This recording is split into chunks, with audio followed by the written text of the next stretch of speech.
Digitalization ng Bureau of Internal Revenue, approve ka agad kay Pangulong Ferdinand Bongbong Marcos Jr. Abay, siyempre, maganda ang collection ng mga taga-BIR. Congrats, Commissioner Jun Lumagi. Kaya siguro kat anong hilingin nila ngayon sa Presidente, sige, approve.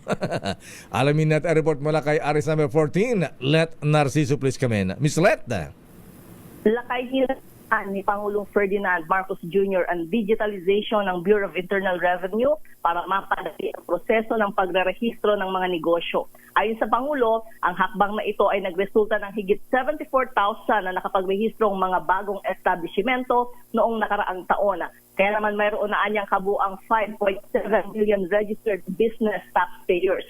Ikinatuwa rin ni PBBM ang ginagawang practice ng BIR sa mga illegal vape at e-cigarettes at tinaguri ang ghost taxpayers na nagresulta sa pagkolekta ng bilyon-bilyong pisong halaga ng hindi bayad na buwis. Kaugnay nito, hinimok ng Pangulo ang BIR na patuloy na tutukan ang pangolekta ng tax at tiyaking mapupunta ang bawat sentimo ng buwis sa mga programang nagbibigay ng serbisyo sa publiko. Lakay? Ayan, kailan ipapatupad yung, akala ko meron ng digitalization sa BIR. Oo, Lakay, pinuri lang ni Presidente. In fairness, ewan ko lang kung nasimulan ito ni dating BIR Commissioner Kim Henares.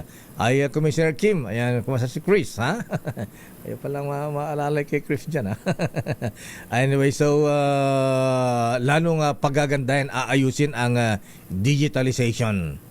Yung bang... Kasi binabanggit ni Presidente, nakatutulong talaga yung simplified yung proseso at saka mga documentary requirements.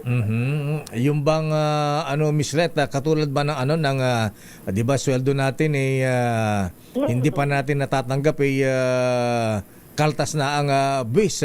Ngayon, sasahurin pa lang, kaltas na ang buwis, ganun ba? Hindi naman lang. Hindi naman. Sa mga negosyo. Sa negosyo. Mag-registro online, magbayad ng tax online, para yung iba, hindi napupunta mismo dun sa BIR. Naku, siguro tataas ang tax collection ng BIR.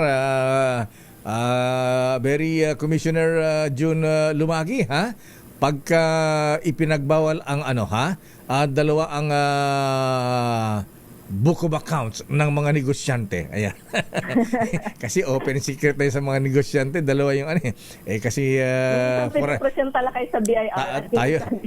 Tayo naging bookkeeper din Miss Red, kaya alam natin yung mga yung mga negosyante, dalawa ang book of accounts nila Meron tinatawag diyan na O at saka U. Ayan, alam mo yung O, ha? Oo. Yung O, official. Ayan. Yung U, unofficial. Ayan. Yung unofficial, yung record ng negosyante yan. Doon inaano yung, yun ang tama. Yung U. Ayan. Kasi doon nakikita ng negosyante, ayan, paano ba yung yung U, abay hindi covered ng BIR yan. Hindi natatax yan. Yung O lang, yung O official, yung ipinapakita sa BIR. Yung pagpapasehan ng buwis na babayaran nila. Ganun yan. Alam ng mga taga-BIR yan na Miss Let, ha? Ayan, oo. Alam ng mga accountant yan, tsaka mga bookkeeper yan. Open secret sa kanila yan. Anyway, so schedule ng Pangulong Marcos ngayong araw ng Miyerkules na pala ngayon. Miyerkules. Oo, Simbang Baklaran. Bilis ng araw. Bilis ng araw. May farewell call ang Thai Ambassador si Tultray Sorat at mamayang hapon ay mayroon pang mga private meetings si Presidente. Ayan, okay. So, natuwa ba ang presidente sa sa food security emergency? Ayan, may epekto na kaya ito?